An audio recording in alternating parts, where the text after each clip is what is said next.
네, 안녕하세요.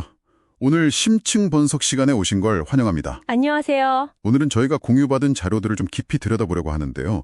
안규백 국방부 장관 후보자 지명, 이걸 둘러싼 여러 이야기들, 특히 국방의 정치화 아니냐 이런 우려에 대해서 좀 파헤쳐 보겠습니다. 네, 오늘 다룰 내용이 좀 민감할 수도 있지만 굉장히 중요한 지점들을 짚고 있죠. 맞습니다. 그래서 저희 목표는요.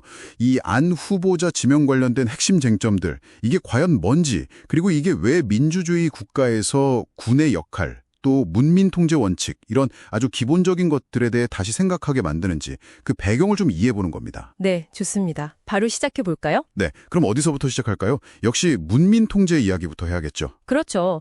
모든 논의의 시작은 결국 그거죠. 군에 대한 민주적 통제, 즉 문민 통제. 이게 민주주의 국가에서는 필수적인 원칙이잖아요. 군이 정치 권력의 통제 아래 있어야 한다는 거. 당연하죠. 그게 없으면 정말 큰일 나니까요. 자료에서도 과거 쿠데타나 내전 같은 끔찍한 사례들 언급하면서 통제받지 않는 군대가 얼마나 위험한지 보여주더라고요. 네, 최근에 우리도 12.3 비상계엄 같은 일 겪으면서 군의 명예가 실추되는 걸 봤고요. 아, 맞아요. 그때 정말. 근데 이 자료들이 좀 흥미로운 시각을 제시하는 게 진짜 문민 통제는 단순히 군을 이렇게 억누르고 통제하는 걸 넘어서요.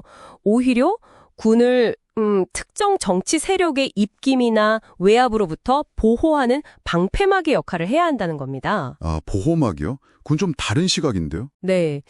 근데 분석 자료들은 이번 안 후보자 지명이 과연 이런 무민 통제의 본질에 맞는 건가? 혹시 국방을 정치의 도구로 삼으려는 건 아닌가? 하는 근본적인 질문을 던지고 있는 거죠. 그렇군요. 안 후보자가 방위 출신 민간인이라는 상징성 때문에 국방 문민화의 적임자처럼 보이기도 했는데요. 하지만 자료를 보면 구체적인 논란들이 있잖아요. 첫 번째가 2022년 9월이었죠. 네, 국방위원 시절이에요. 그때 한미일 연합훈련 정보, 이게 보도 유예, 그러니까 엠바고 상태였는데 이걸 SNS에 그냥 공개해버린 사건이에요. 아, 네네. 그 사건 파장이 꽤 컸습니다. 당시 국방부가 공식적으로 깊은 유감이다 이렇게 발표까지 했고요. 네, 저도 기억나요. 자료에 따르면 이것 때문에 그 훈련의 핵심 전력 중 하나였던 미군 핵잠수함이 아예 빠져버렸다고 하죠.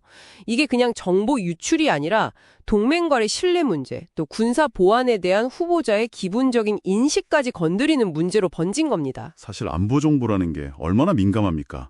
특히 한미동맹에서는요. 국방수장이 되겠다는 분이 그런 행동을 했다는 것 자체가 좀 그렇죠. 그렇죠. 후보자 측에서는 국민의 알 권리 이런 걸 내세울 수도 있겠지만 군사정보의 특수성이나 동맹 관계를 생각하면 부적절했다는 비판이 나올 수밖에 없는 거죠. 그리고 또 다른 논란, 이른바 선택적 안보 문제도 있던데요. 이건 뭔가요? 아, 네. 두 번째 논란인데요. 자료를 보면 2023년 그 후쿠시마 오염수 방류 문제에는 후보자가 굉장히 강하게 반대 목소리를 냈다는 거예요. 네, 그랬었죠. 그런데 비슷한 시기에 나왔던 북한 영변 핵시설 오염수 유출 가능성이나 아니면 중국 서해안 원전의 삼중수소 방류 문제, 이런 것들에 대해서는 상대적으로 좀 조용했다는 거죠. 뚜렷한 문제 제기가 없었다. 이런 지적입니다. 그러니까 특정 사안에 대해서만 목소리를 냈다는 거네요. 네. 그래서 이 두 가지 사례, 그러니까 SNS 정보 유출권하고 이 선택적 문제 제기권을 종합해서 분석 자료는 이런 의문을 제기하는 겁니다. 과연 안 후보자가 국가 안보 사안을 다룰 때 일관되고 균형 잡힌 시각을 가지고 있느냐? 혹시 어떤 사안은 정치적 유불리에 따라 좀 다르게 다루거나 안보 정보 자체를 정치적으로 활용하려는 건 아니냐는 거죠. 그게 사실이라면 국방수장으로서는 좀 치명적일 수 있겠는데요? 네, 그렇죠. 국방수장에게 가장 필요한 덕목 중 하나가 바로 그 안보 의식과 균형 감각, 그리고 동맹과의 신뢰인데 이런 부분에서 심각한 의문이 제기될 수 있다. 이게 분석 자료의 시각입니다. 하긴 우리나라 안보 현실이 정말 특수하잖아요. 70년 넘게 전쟁이 끝나지 않은 휴전 상태니까요. 국방수장 자리가 정말 중요하죠. 맞습니다. 그래서 자료에서도 강조하는 게 국방수장은 그 어떤 정치적 고려보다도 명확한 대적관, 그리고 군사력 운용에 대한 전문성, 또 어떤 상황에서도 흔들리지 않는 그런 안보 철학, 이런 게 필수적이라는 겁니다. 그런 자질들이 왜 그렇게 중요할까요? 이 모든 논의가 결국 어디로 가냐면요. 바로 국가 안보의 근간 문제로 이어집니다. 느껴집니다. 만약에 국방의 정치적인 입김이 너무 세게 작용하면 당장 군 지휘 체계가 흔들릴 수 있고요. 작전의 신속성이나 효율성도 떨어지겠죠. 상상만 해도 좀 아찔한데요? 국가 안보는 정말 정치적 실험 대상이 될 수가 없다는 거죠. 네, 그렇군요. 그럼 정리를 좀 해보면 이 분석 자료들은 안규백 후보자 지명이 겉으로는 국방 문민화라는 좋은 명분을 내세우고 있지만 실제로는 군의 정치적 중립성을 해치고 국방의 정치화를 더 심화시킬 수 있다는 그런 아주 심각한 우려를 제기하고 있다. 이렇게 볼 수 있겠네요. 네, 정확합니다.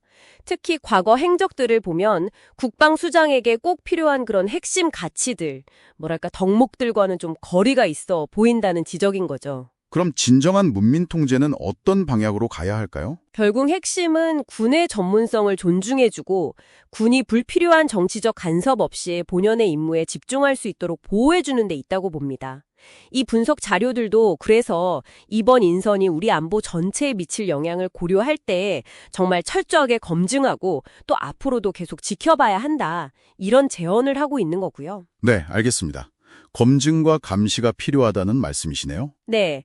마지막으로 청취자 여러분께 한번 생각해 보실 질문을 던져보고 싶습니다. 네, 어떤 질문인가요? 이 민간의 감독이라는 민주주의 원칙, 그리고 군의 작전적 독립성이나 정치적 중립성이라는 그 특수성 사이에서 특히 우리처럼 늘 안보 위협이 있는 곳에서는요, 어떻게 하면 국방이 정치의 도구가 되는 걸 막을 수 있을까요? 그 구체적인 안전장치, 제도적인 것이든 문화적인 것이든 그게 과연 뭘지 한번 깊이 고민해 보시는 것도 의미 있지 않을까 싶습니다. 네, 아주 중요한 질문인 것 같습니다.